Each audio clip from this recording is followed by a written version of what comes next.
part of the issue.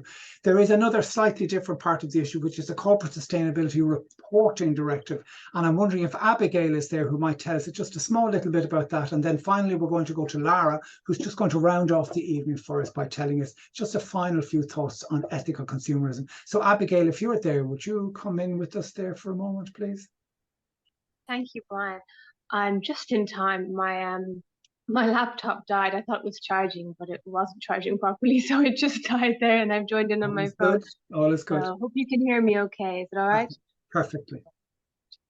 Thank you. Glad I managed to get back in time.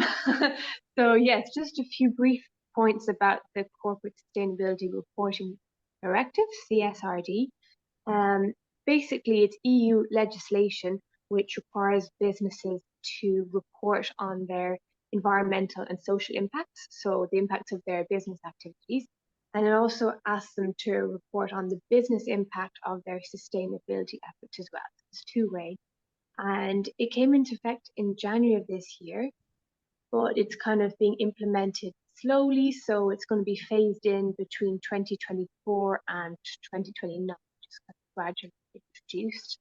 But basically, the overall aim is providing transparency and pushing corporations to develop more responsible approaches to business.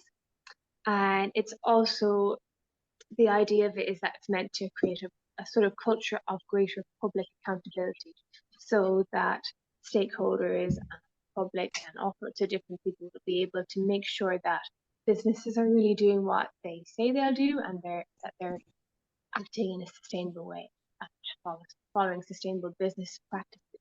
And it's also meant to kind of tackle greenwashing.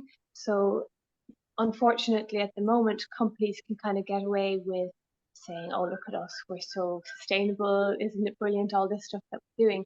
But then if you dig a little deeper, they might not always be as green or as ethical as you would hope. So yeah, the idea of this CSRD is that for that sort of greenwashing, and that companies wouldn't really be able to get away with it. Also, it's not brand new. It builds on the non-financial reporting directive. So it's something that's building on existing legislation, but it's making it more robust and basically holding companies to account more.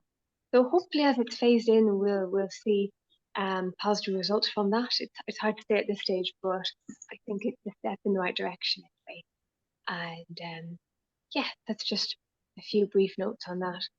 Also, just in terms of questions, I know that a few questions came into the chat there earlier, but because my laptop went off and on again, I can't access them. But there was definitely one came in from Tony, a comment and a question. So I don't know, do you want to keep them for the very end, or share any more questions now? I should go for it now. We have a couple of minutes. If you have it there in front of you, we may as well keep going. That's what I'm saying, Brian. I don't have it in front of me because all right, I okay. out. Yeah. So I've lost that bit in the chat. Okay, not to worry, not to worry. I'm actually looking at some of them here, and a lot of the comments and questions are around gratefulness around Anatolia's piece, and that she has said and gratefulness to Mary DeLargy for her powerful reading.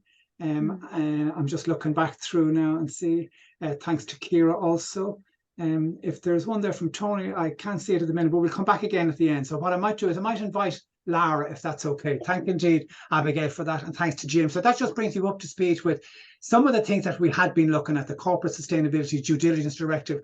It's a kind of it's not the most glamorous of topics, but if it comes to fruition, it can be hard hitting and just as good as some of the stuff that we've heard.